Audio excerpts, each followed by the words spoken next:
Hello Year 9 and welcome to another week's learning on chemistry by Graham Swift. So last week you focused on the reading aspect of your learning and used the story to analyse and formulate ideas, whereas this week we're moving on to the writing. So again, at the beginning of the lesson you have the story, so feel free to read through that again. It'll be really helpful when it comes to ideas and understanding. And what I'm going to do now is just take you through the rest of the learning for this week, and we're going to look at how we want to write about the narrative. So the first lesson is description. So what we want you to do is to reread this description of a character being visited by their dead father. The night father came to my bedroom, I knew it was him.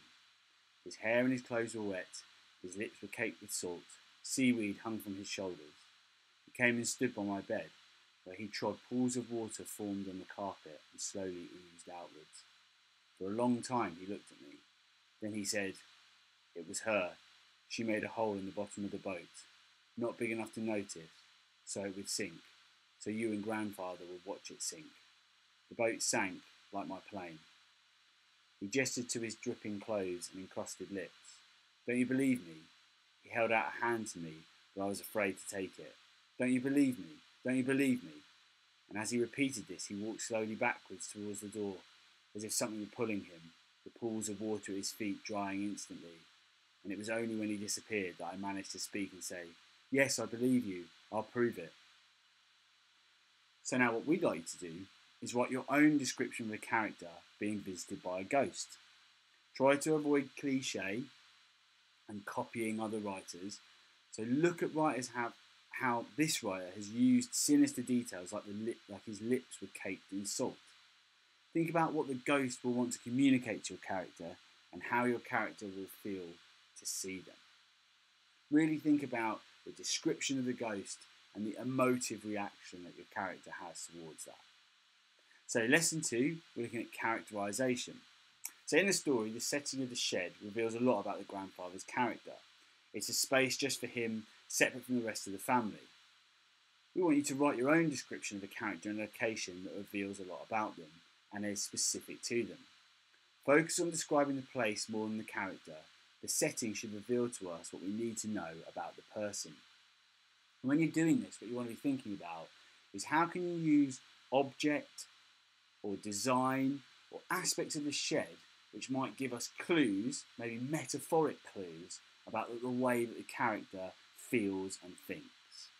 If you're struggling to come up with places to put your character, a teenager's bedroom, the office of a CEO, so a large corporate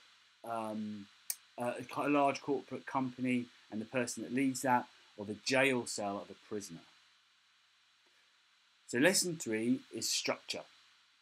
So the story, chemistry, features a scene, the family at dinner, intercut with a series of different flashbacks. The incident with the boat, the father's death.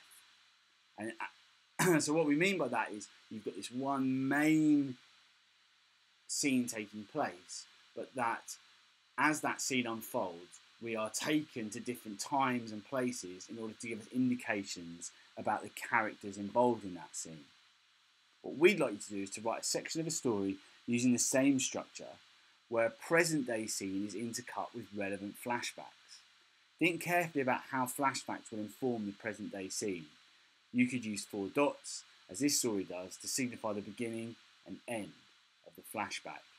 So it's about creating a big narrative but using one specific scene or action to structure that narrative initially.